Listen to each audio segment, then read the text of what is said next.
السلام علیکم، آپ دیکھ رہے ہیں اسلام کال اور آج ہم آپ کو بتانے جا رہے ہیں لاہور میانی صاحب قبرستان میں ہونے والے ایک واقعے کے بارے میں۔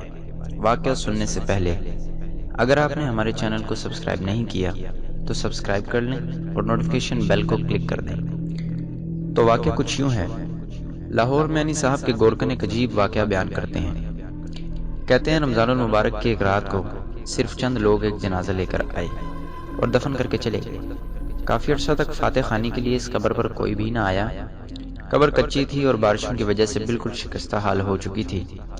ایک دن میں نے سوچا اس قبر پر کوئی آتا ہی نہیں، کیوں نہ اس کو مسمار کر دوں اور اس کی جگہ کسی اور کو دفن کر دوں۔ اسی جذبے کے ساتھ جب میں نے اس قبر کو کھودا تو معلوم ہوا کہ وہ ایک عورت کی قبر ہے۔ قبر میں سے خوشبودار ہوا کا جھونکا نکلا اور اس عورت کی لاش بالکل تازہ تھی، جیسے ابھی ابھی دفن کیا ہو۔ میں نے جلدی سے اس قبر کو بند کیا اور اس قبر کی حالت درست کی۔ وہ قبر ابھی بھی موجود ہے۔ میں جب بھی اس قبر سے گزرتا ہوں تو فاتحہ خوانی ضرور کرتا ہوں اور پانی وغیرہ کا چھڑکاؤ بھی کرتا رہتا ہوں۔ مزید بتانے لگے کہ جب ہم پرانی قبروں کو کھولتے ہیں تو اس میں بہت سخت بدبو آتی ہے، لیکن اس عورت کی قبر سے خوشبو آئی جو میرے دماغ میں کافی عرصے تک بسی رہی۔ مزید بتایا کہ ایک مرتبہ حسب معمول میں قبرستان سے گزر رہا تھا کہ میں نے دیکھا کہ اسی عورت کی قبر پر ایک بڑا سوٹ بوٹ پہنے آدمی فاتحہ خوانی کر رہا ہے اور پھولوں کا گلدستہ وہاں پڑا ہے۔ میں نے اسی قبر کے پاس جا کر انتظار کیا۔ وہ آدمی فاتحہ خوانی سے فارغ ہو گیا تو میں نے اس آدمی کو سلام کیا اور پوچھا، بھائی یہ کس کی قبر ہے؟ اس قبر پر کوئی آتا ہی نہیں۔ آج میں نے پہلی بار اس قبر پر کسی کو فاتحہ خوانی کرتے دیکھا۔ اس آدمی نے بتایا کہ یہ میری بیوی کی قبر ہے، کیونکہ میں پاکستان سے باہر رہتا ہوں اس وجہ سے اس کی قبر پر نہیں آ سکتا۔ آج کل میں یہاں آیا ہوا ہوں تو فاتحہ خوانی کے لیے آ گیا۔ میں نے اس کو ساری بات بتائی اور پوچھا کہ اس نے ایسا کون سا عمل کیا تھا کہ اس کا کفن بھی میلا نہیں ہوا اور قبر نور اور خوشبو سے بھری ہے۔ اس نے جب یہ بات سنی تو فوراً زار و قطار رونے لگا۔ اس نے مجھے کہانی سنائی کہ اس کے مطابق جوانی میں تعلیم حاصل کرنے یورپ چلا گیا، تعلیم مکمل کی اور ملازمت کر لی۔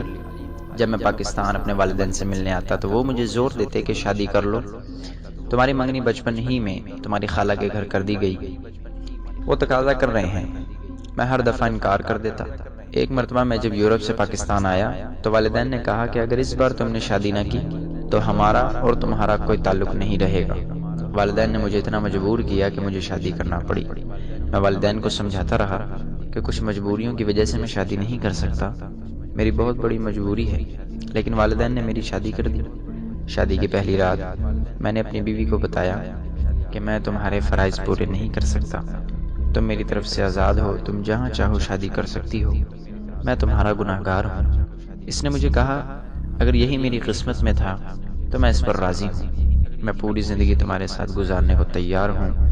اسلام میں جو بیوی کو اس کے شوہر کے لیے مجازی خدا کا تصور دیا ہے اس نے پورا کر دکھایا۔